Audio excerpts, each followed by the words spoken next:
Hello बच्चों, good afternoon.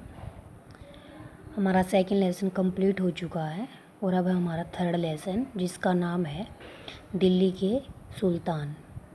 तो हमारा फर्स्ट क्वेश्चन है, दिल्ली में पहले किसने राजधानी स्थापित की? तो सबसे पहले तोमर राजपूतों ने दिल्ली को राजधानी स्थापित किया। नेक्स्ट है, लिंग भेद का क्या अर्थ है?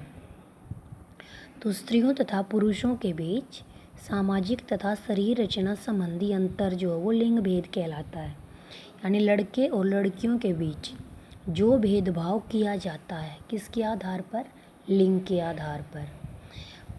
जो लड़के हैं उनको ज़्यादा अहमियत दी जाती है बजाय कि लड़कियों की।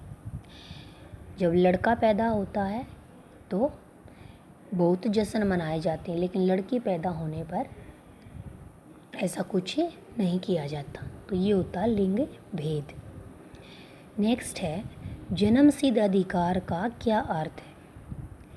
तो जन्म के आधार पर विशेषाधिकार का दावा करना।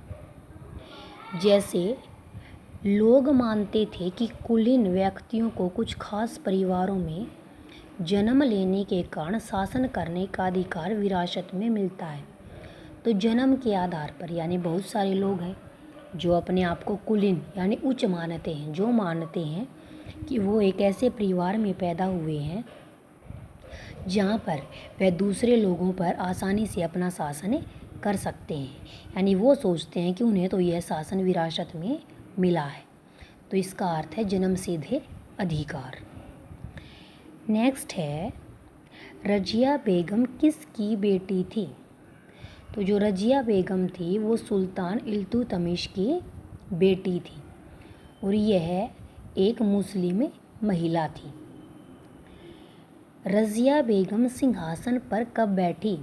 तो रजिया बेगम पहली मुस्लिम महिला थी जो 1236 में सिंहासन पर बैठी थी, लेकिन उसके सिंहासन पर बैठने से कोई भी खुश नहीं था। उनका कहना था कि महिलाओं का काम केवल घर के अंदर होता है, सिंहासन पर बैठने का जो काम है वो पुरुषों का होता है। तो वह 1236 में सिंहासन पर बैठी थी। नेक्स्ट है, रजिया बेगम को सिंहासन से कब हटाया गया? तो रजिया बेगम को 1240 में सिंहासन से हटा दिया गया था और जिस समय यानी जब 1240 में उसको सिंहासन से हटाया उसी समय उसकी 1240 में ही हत्या कर दी गई थी। तो ये हैं हमारे थर्ड लेसन के 6 क्वेश्चंस और बाकी हम कल करेंगे। तो ये आपको अच्छे से लर्न और राइट करने हैं। Thank you.